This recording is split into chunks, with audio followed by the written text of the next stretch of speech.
This is Dimitri Lascaris reporting for the Real News Network from Montreal, Canada. Earlier this month, the United Nations Food and Agriculture Organization, or FAO, released its annual report showing the world is quite off track to meet food security targets. More than 820 million people across the world are hungry in places ranging from Africa, Latin America, to Western Asia. Additionally, some 2 billion people in the world face, quote, moderate or severe food insecurity, according to this report. The report points to indigenous populations around the world as being particularly vulnerable.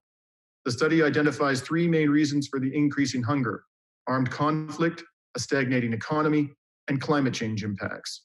Climate change was a focus also of last year's report, and since it was released, hunger has increased. In fact, the new report shows that the number of people going hungry worldwide has risen for 3 straight years. To take this on, I'm joined with Cindy Holleman, a senior economist for the United Nations Food and Agriculture Organization. She's also the editor and lead author of the annual State of Food Security and Nutrition in the World report, which we're going to be discussing today. And she joins us from Rome, Italy. Thank you for joining us on The Real News, Cindy. Thank you very much. It's nice to be here. So as I noted a moment ago, Cindy, world hunger is on the rise. Could you elaborate on the factors that have contributed to this, and also focusing in particular on the role of the climate crisis and to what degree that has been a cause of the increase in world hunger?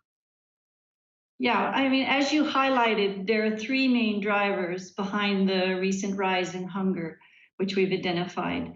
The first one is conflict, which is becoming much more intractable and protracted and difficult to address in many regions. But the second one is climate variabilities and extreme, which are increasing in terms of their frequency, as well as they're becoming more complex, meaning that some countries are experiencing both droughts and floods, and also for prolonged periods, they're having rainfall distribution problems. So climate variability and extremes is also a factor. And then the third factor is economic slowdowns and downturns. And often the three combine together to impact negatively on food security and nutrition and making the situation worse. Now, world hunger, as you know as well as anyone, is worst amongst marginalized peoples, often people of color living in the global south. These are the same communities that are hit hardest by the climate crisis. Could you talk about where people are seeing the worst impacts of climate-fueled hunger today? As I mentioned, that what we see in the data is that more countries are exposed to climate variability and extremes, and the frequency of their exposure is increasing. That would be in terms of temperature. The hot days are becoming hotter. Also, the variability of rainfall. And also the seasons are changing such that the rainfall seasons start later and they may end earlier. All this affects the ability of crops to grow, and that's the most direct effect.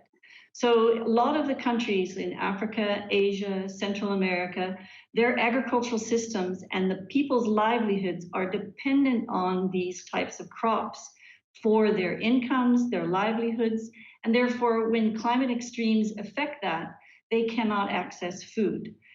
So that's one of the reasons behind we're seeing the rise in hunger. Also, it's lower income countries, and also the poorest households are affected, because if they rely heavily on these types of incomes related to agriculture that is highly susceptible to crops, then they're more affected. And we find that in Africa, especially. Africa is especially very sensitive to multiple types of shocks of climate extremes, more than other regions. It could be dryness and drought, but also floods. And in some of the coastal areas, it's also cyclones. So these combined are making populations, the low-income populations whose livelihoods depend on these, more vulnerable to hunger. The countries that you mentioned, the regions you mentioned, these are the countries that have whose emissions have been, relatively speaking, far lower than those of major Western countries where hunger is much less of a problem. Is that right? Yes. And also, it's the countries where we're extracting a lot of the primary resources like forests and the degradation that's going on, which also also affects negatively. Now, as some go hungry, others live in what is coming to be known as food swamps, or places where only unhealthy food is available, or primarily only unhealthy food. Will that kind of malnutrition, which can fuel ailments like diabetes, also get worse as the climate crisis is exacerbated?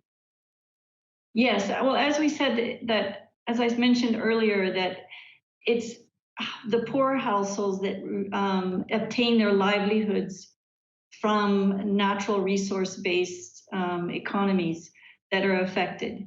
Now, what's interesting is that food insecurity is also a driver behind obesity and overweight. It's not only the lack of food, but it's the food insecurity where you cannot obtain the best nutritious foods, which then result in overweight and obesity.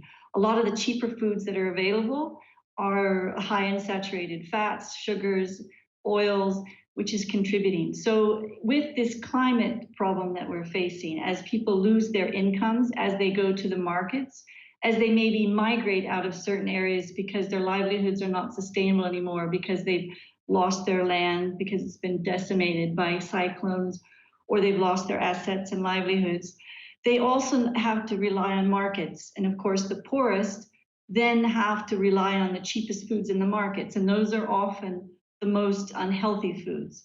So we do have a problem that in many countries we have hunger increasing as well as overweight and obesity. In fact, if we look at Africa and Asia, 75% of all overweight children are found in Africa and Asia.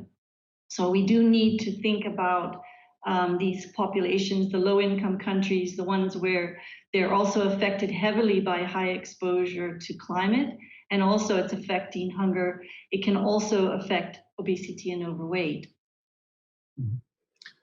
Finally, Cindy, what are the principal policies that the United Nations recommends global governments pursue in order to counter these dynamics and deal with the problem of growing hunger globally? Well, if we focus first on climate, we do see, that climate-related disasters have doubled in the last 20 years. And also we're facing around 213 medium and large-scale disasters. And these affect people's livelihoods and also hunger and food security. So one aspect that we have to do is we have to recognize this, and we need the disaster risk reduction and management.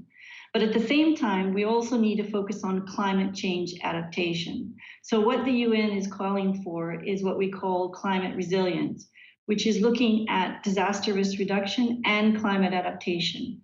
We need to also make households and these livelihoods resilient to the variability in the climate extremes that we're seeing.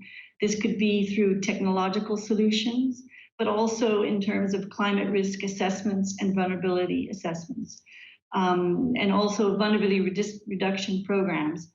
For example, in Southern Africa, the seasons are becoming shorter, the rainfalls are more variable. Fast maturing varieties can help farmers produce in a shorter amount of time. That protects them and makes them more resilient against distributions of rainfall that are shorter. So there's a number of technological solutions, but we also need to protect and climate-proof infrastructure. We also need to protect against crop damage and contamination, but also we need to look at the economic effects. So as people find it more difficult to make a livelihood from their agriculture livelihoods, they need protection and alternatives in terms of incomes and wages. So we need to protect them and also ensure that it's the healthier foods that are cheaper and more accessible. So it's a combination of climate resilience, but keeping in mind also the economic impacts and the access and how that's linked to overweight and obesity. And I imagine that given the role of conflict in the spread of hunger, conflict avoidance and conflict resolution would also be important contributors to a resolution of the problem. Yes, I think the main message we're saying is that there are the three drivers, and we can't really focus on one. Climate resilience is needed to address this growing climate problem, which is not going to go away. and we need to protect livelihoods. We also need to provide the economic support so cheaper, nutritious foods are available for the poorest populations, but also conflict. Conflict is a major driver, and that means we need to build conflict resolutions and make sure that development and also peace initiatives are linked in with food security issues. So I think there's a multiple pronged approach. We have the solutions, and also it's very context specific.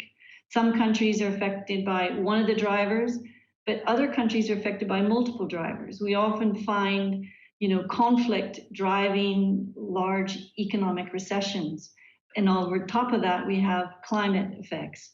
And that's where it's most challenging. When you get the overlay of these drivers, it increases the severity and prolongs the hunger. So we need these multiple packages and approach. Well, we've been speaking to Cindy Holleman, a senior economist for the United Nations Food and Agriculture Organization, about the organization's most recent report on the state of food security and nutrition in the world. Thank you very much for joining us today, Cindy. Thank you. And this is Dimitri Lascaris reporting for the Real News Network.